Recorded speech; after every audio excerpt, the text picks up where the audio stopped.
കുരുമുളക് പൊടി കൂടെ അത് തന്നെ. ദാ ഇത്രയും.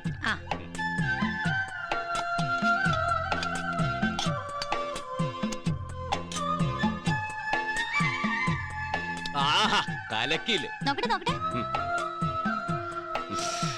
ഇതിന്റെ കൂടെ എനിക്കൂടെ ഒന്ന് പറഞ്ഞു തരാൻ പറ്റി. കൂട്ടറിഞ്ഞിട്ട് എന്ത് കാര്യം? കറി നന്നാവണമെങ്കിൽ ഉപ്പും മുളകും മഞ്ഞളൊക്കെ കൃത്യമായിട്ടിടണം. ഇവൾക്ക് ഇതൊക്കെ ഭരണിന്ന് വലിച്ച കയ്യിലേക്ക് പോരണ്ടേ അമ്മച്ചി? ലോക പിശിക്കല്ലേ. അങ്ങനെ പിശിക്കുന്നോണ്ട് കടം ചോദിക്കുമ്പോ ഇടയ്ക്കിടയ്ക്ക് എടുത്തരാൻ പറ്റുന്നത്. പിന്നെ അമ്മച്ചി 10 രൂപ കടം തരണമെങ്കിൽ ഇവൾ എന്നെ കൊണ്ട് 10,000 ജോലി ചെയ്യും. ഇച്ചിരി പിശിക്കൊക്കെ നല്ലതാ മോളെ. പണ്ട് ഞാൻ ഇതുപോലെ ആയിരുന്നു. കണ്ടോ ഈ അമ്മക്ക് എന്തോന്നിന്റെ കേടാ. ചെവിയുടെ കല്ല് പൊട്ടി.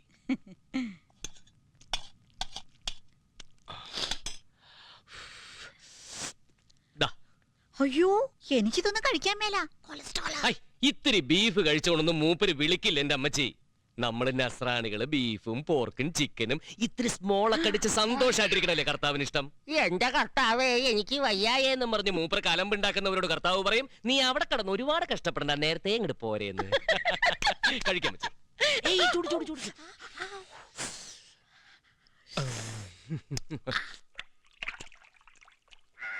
കുടിച്ചോ നീയെങ്കിലും കുടിച്ച് സന്തോഷിക്ക്. കുടിച്ചേ സന്തോഷമായിട്ട് കുടിക്ക്. എന്റെ ജീവിതം ഏതായാലും പോയി. അപ്പനിവിടെ വെറുതെ ഇരിക്കുക. പശു വെള്ളം കുടിക്കുമ്പോ പിന്നെ ഞാൻ വെള്ളത്തിൽ തലകുത്തി നിൽക്കണ. തലയും കുത്തി ഫുൾ ടൈം വെള്ളത്തിൽ തന്നെ ആയിരുന്നല്ലോ, അതുകൊണ്ട് അതൊന്നും പറയണ്ട. ആകാശവാണി തിരുവനന്തപുരം, തൃശൂർ, ആലപ്പുഴ, കോഴിക്കോട് ഇങ്ങനെയുള്ള ഒഴിവ് നേരങ്ങളിൽ അല്പം പിണ്ണാക്കെടുത്ത് വെള്ളത്തിലിടുക, അല്ലെങ്കിൽ ഇത്തിരി പരുത്തിക്കുരിയോട് തരച്ചു വെക്കുക. അങ്ങനെ പശു പരിപാലനത്തിൽ മുഴുകുന്നവർക്ക് രസകരങ്ങളായി എന്തെല്ലാം സംഗതികളുണ്ട്.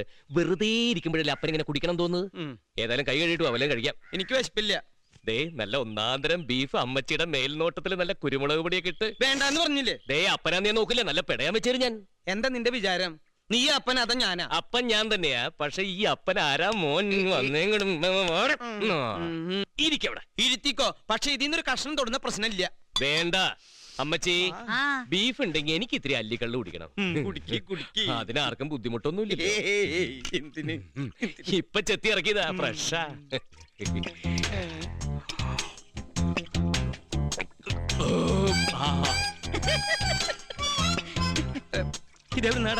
എവിടെന്നെങ്കിലും ആയിക്കോട്ടെ, ഒരു തുള്ളി അപ്പനാടാ.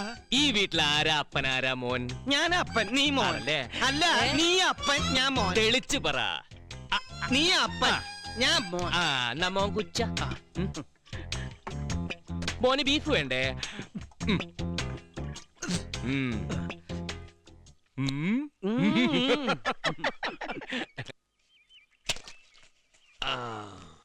അവിടെ ഇത്തിരി താത്തി വെട്ടിക്കോ. അതവിടെ വെച്ചിട്ടേ ആ ചാക്കിന്റെ എടുത്തോ. ആ ചാക്ക്. കുഞ്ഞിക്ക ഒന്ന് ഇതിലേ വന്നിട്ട് പോ. ഗൗരിയുടെ കാര്യല്ലേ? അതെനിക്ക് ഓർമ്മയുണ്ട്. ഓർമ്മയുണ്ടല്ലേ? അത് ചെറിയൊരു കളിപ്പിക്കല് പറ്റിപ്പോയി. ലിസ്റ്റിലുള്ള നല്ലൊരു ചെക്കൻ നമ്മളും കൂടി അറിയാണ്ട് ഉറപ്പിച്ചറിഞ്ഞിരുന്നേ. ഒരാഴ്ച അതിന്റെ വൈത്താലെ തന്നെ ആയിരുന്നു. ഇക്കാലത്തൊന്നും നടത്തുന്നതിലും പാടാ മുടക്കല്. വേറൊന്നും മുടക്കിയിട്ട് വേണോ ഇത് നടത്താൻ? അത് നിങ്ങൾക്കല്ല, അത് ഞാൻ വേറെ കൊടുത്തോളാം. നിങ്ങൾക്ക് പാർട്ടിക്കാരൻ തന്നെ വേണ്ടേ? പ്രവർത്തകർ തന്നെ വേണമെന്നില്ല, അനുഭാവികളായാലും മതി. എന്നാലും കുറച്ചൊക്കെ വിദ്യാഭ്യാസം വകതിരിവ് നോക്കണ്ടേ നമ്മള്? പാർട്ടിക്കാരില്ലെങ്കിൽ വേറെ നോക്കൂ കുഞ്ഞിക്ക. പെണ്ണ് പ്രായം കൂടി വരിക. പാർട്ടി പ്രശ്നം ഇങ്ങോട്ട് പറയും, 100 എണ്ണം കൊണ്ട് നേരത്തെ നിർത്തി തരാം. അല്ലെങ്കിലും പാർട്ടി പൊരുത്ത അല്ല നോക്കണ്ടേ, മനപ്പൊരുത്താ.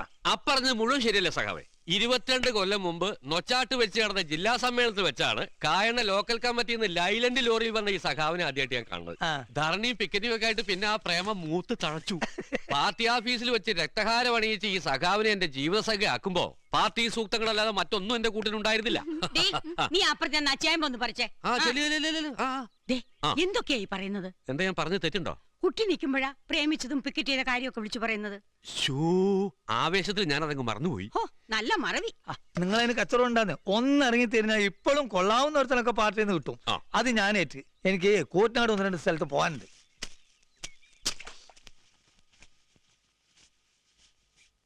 നീ മമ്മിയുടെ മുറി പോയി ഇത്തിരി പൗഡറും എടുത്തോണ്ട് വാ. പൗഡറൊന്നും വേണ്ട വല്യമ്മച്ചി. ഒരു സിനിമ കാണാൻ എന്നാത്തിനത്ര ഒരുങ്ങുന്ന? സിനിമാ തിയേറ്റർ എന്നൊക്കെ പറയുന്നത് ഒരുപാട് ആൾക്കാർ വരുന്ന സ്ഥലമല്ലയോ? വല്യമ്മച്ചി വൃത്തിയിൽ വന്നില്ലെങ്കിൽ നിങ്ങൾക്കല്ലേ അതിന്റെ കുറച്ചില്. പിന്നെ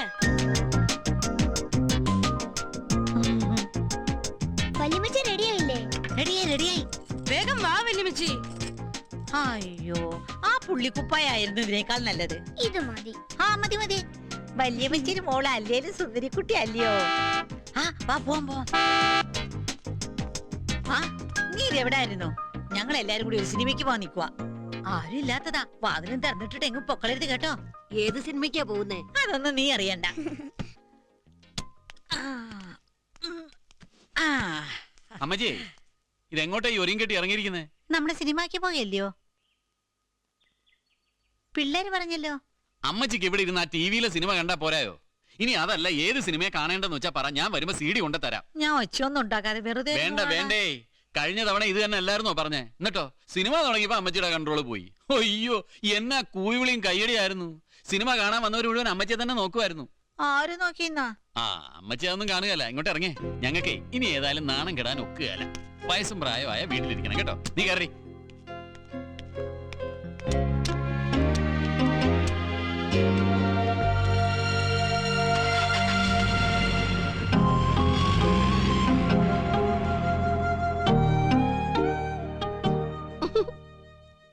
എന്നാത്തിനടിക്കണിക്കുന്നേ?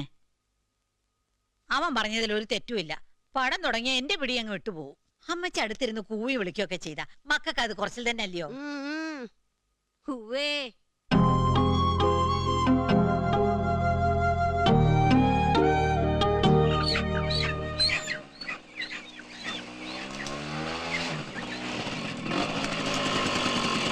ചാക്കലെന്താ കുറച്ചടക്കുക. അല്ല കവുങ്ങുതോപ്പ് കച്ചവടം നടക്കോ?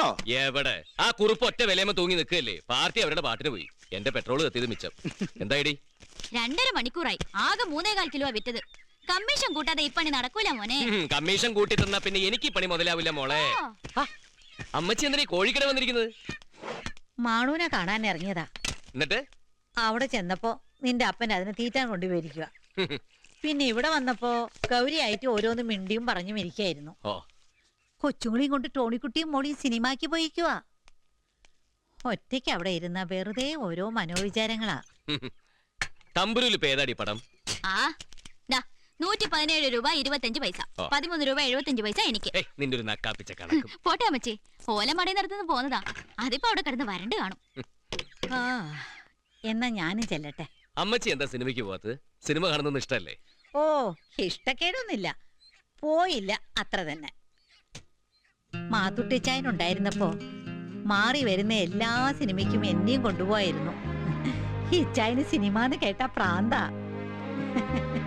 കൊട്ടയ്ക്ക് കാത്ത് കയറിയാ പിന്നെ കൈകൊട്ടും മാർപ്പും ബഹളവുമായിട്ട് തീരുന്നിടം വരെ അങ്ങ് കൂടുവാ. ടോണിക്കുട്ടിയിലൂടെ സിനിമ കാണാൻ പോയോ ഒന്ന് അനങ്ങാൻ സമ്മതിക്കല.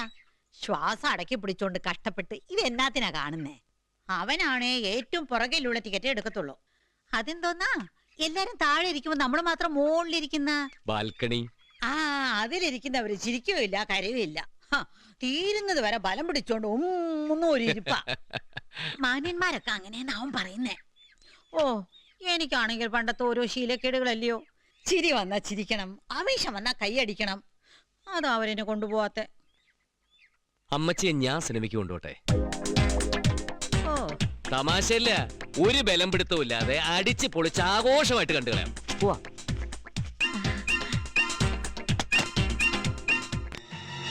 മരിച്ചുപോയി വയറ്റാറ്റി കാർത്തു ഡ്രൈവിംഗ് സ്കൂൾ എന്നാ അയമ്മ ഈ നാട്ടിലെ ചെറുപ്പക്കാര് പിള്ളേര് വിളിച്ചോണ്ടിരുന്നത്. നീ എന്നെ കൊണ്ട് പഴങ്കഥയുടെ കെട്ടയപ്പിക്കണ്ട. നീ പോ മോനെ ദിനേശ. ഇവിടെ വന്ന് വണ്ടി കയറ.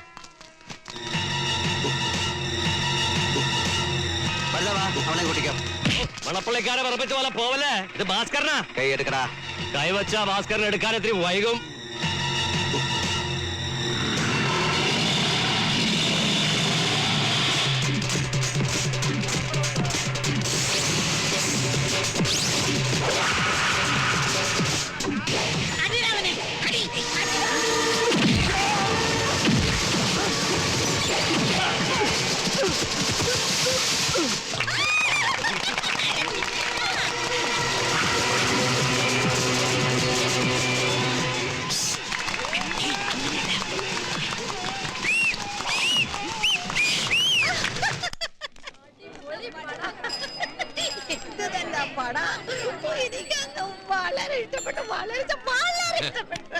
പിന്നെ കലക്കി കളഞ്ഞില്ലേ? നാളെ പറ്റിയ നമുക്ക് ഒന്നുകൂടി കാണാൻ പറ്റി. ഒന്നല്ലടാ 9 പ്രാവശ്യം കാണണം. അമ്മച്ചേ പടം ഇഷ്ടായോ? കലക്കില്ലേടാ മോനെ ദിനേശ. അയ്യോ എന്താ അയ്യോ എന്റെ താക്കോല് അമ്മച്ചി അവിടെ വന്നേ. ഒന്ന് മാറിയേ. അയ്യോ ഒന്ന് മാറ്. നമ്മൾ എവിടെയാടാ ഇരുന്നിരുന്നേ? ദാ ഏതാണ്ട് അവിടെയാ. കസേരയ്ക്ക് നമ്പർ ഒന്നും ഇല്ലായിരുന്നല്ലയോ?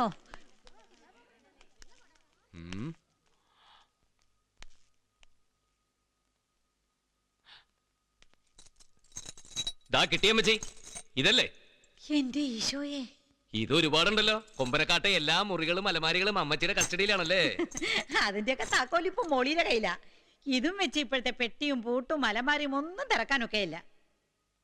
പണ്ടാ വീടുണ്ടാക്കിയതിന്റെ വെഞ്ചരിപ്പിനെ ഇതെന്റെ കയ്യിലോട്ട് വെച്ച് തരുമ്പോ മാതുട്ടിച്ചാൻ പ്രത്യേകം പറഞ്ഞിട്ടുള്ളതാ, കൊച്ചു കൊച്ചേ സൂക്ഷിച്ചോളണം കൊണ്ട് കളഞ്ഞേക്കരുതെന്ന്. ഇപ്പോഴും ഇത് അരയിലുള്ളപ്പോ ഒരു ധൈര്യ.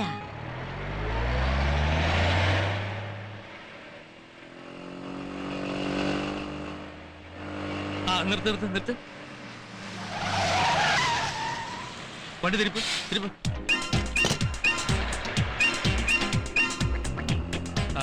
Horn board. അയ്യോ കുരിയച്ചൻ, വേഗം വിട്ടോടാ. ഓവർടേക്ക് பண்ணடா. அந்த ஸ்கூட்டரை ஓவர்டேக் பண்ணடா.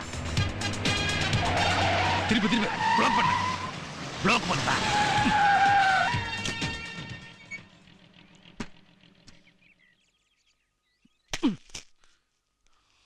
കുരിയച്ചൻ എവിടെന്നാ ഈ വഴിക്ക്? അമ്മച്ചി വണ്ടിയിലോട്ട് കയറ.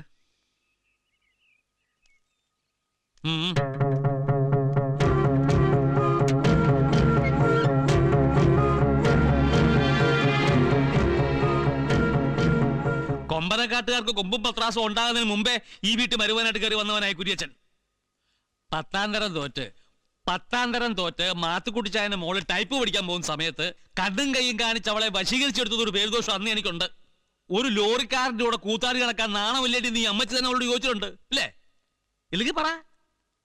അന്ന് നാട്ടുകാരെ കൊണ്ട് അയ്യേന്ന് പറയിപ്പിക്കുന്നൊന്നും ഞങ്ങൾ ചെയ്തിട്ടില്ല. അതുകൊണ്ടൊക്കെ തന്നെയാ നിങ്ങളുടെ അപ്പൻ അന്തസ്സായിട്ട് അവളെ പിടിച്ച് എന്റെ കയ്യിൽ ഏൽപ്പിച്ചത്. കാശും പണവും ഇത്തിരി കുറവാണെങ്കിലും നാട്ടുകാരുടെ മുമ്പിൽ തല ഉയർത്തി പിടിച്ച് തന്നെയാ കുരിച്ച് നടക്കുന്നേ. ആ എന്റെ മുമ്പിൽ കൂടെ എന്റെ അമ്മായി അമ്മ ഒരു കോഴിക്കച്ചവടക്കാരന്റെ ചക്കടാവനിയുടെ പുറകില് പൊത്തിപ്പിടിച്ചിരുന്ന് പോകുന്ന കണ്ടാൽ കലി വരുവോ ഇല്ലയോ?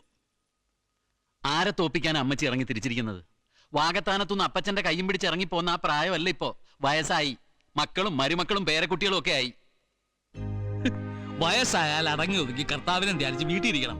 എന്നാലേ കഷ്ടപ്പെടാതെയും കഷ്ടപ്പെടുത്താതെയും അങ്ങ് മേലോട്ട് പോകാൻ നോക്കൂ. എന്റെ അപ്പന്റെ കാര്യം അറിയാമല്ലോ. മാർക്കറ്റിൽ ചോടെടുത്തിട്ടുണ്ട്, ഷാപ്പിൽ കൂട്ടാൻ കച്ചവടം നടത്തിയിട്ടുണ്ട്. പക്ഷെ എന്താ, ദൈവവചനത്തിൽ വലിയ വിശ്വാസമായിരുന്നു. എന്തൊക്കെ അലമ്പുണ്ടാക്കിയാലും വീട്ടിൽ വന്ന് കയറിയ ഒരു മെഴുകുതിരിയും കത്തിച്ചു വെച്ചൊരു ഒറ്റ ഇരുപ്പ. അതുകൊണ്ടെന്താ 4 ദിവസം ആശുപത്രി കിടന്നത്. അതിനും വേണം ഒരു ഭാഗ്യം. ഇതിപ്പോ കുടുംബത്തിലുള്ളവരുടെ നോട്ടക്കുറവാന്നല്ലേ മറ്റുള്ളവർ പറയൂ. ഞാൻ പറഞ്ഞാൽ ഒരക്ഷരം കേട്ടിട്ട് വേണ്ടേ? കുട്ടികളാണെങ്കിൽ കടുപ്പിച്ച് എന്തെങ്കിലും പറയാം, അല്ലെങ്കിൽ 2 തല്ലാം. തല്ലേണ്ടത് അവനെയാ, അതെനിക്ക് അറിയാൻ പാടില്ല. രാഷ്ട്രീയക്കാരുടെ കുപ്പായിട്ട് പോയി. അവന്റെയൊക്കെ ഉദ്ദേശം എന്താന്ന് നമുക്കറിഞ്ഞൂടെ? കരുത്തെ കിടക്കുന്ന ഈ മാല, അല്ലെങ്കിൽ ഇത് മതി തല്ലിക്കൊന്ന് കോക്കാ തള്ളാൻ. ഇതൊന്നും വേണ്ട. ഈ തള്ളവരിലേക്ക് മഷി പറ്റി കിട്ടിയാൽ മതി. മുറിച്ചെടുത്ത് റബ്ബർ സീലാക്കി മുദ്രപത്രത്തെ കുത്തും. എന്റെ സ്ഥാപന ജംഗമ വസ്തുക്കളൊക്കെ ഇന്ന് ആർക്ക് ചെന്ന് ചേർന്നിരിക്കുന്നു. കഴിഞ്ഞില്ലേ? ബേബിയാന്നോടാ. എന്തെങ്കിലും കഴിച്ചിട്ടല്ലേ പോകുന്നുള്ളൂ? പിന്നെ അല്ലാതെ ഉച്ചയ്ക്ക് കഴിച്ചത് മുഴുവൻ ഇത് കണ്ടതോടെ ദഹിച്ചില്ലേ? 2 ലോഡ് കപ്പ ഇറക്കാറുണ്ടായിരുന്നു, അതും പോയി. എലിയമ്മച്ചെടുത്തേ മീൻ കുറച്ചൊക്കെ ചൂടായിക്കോ.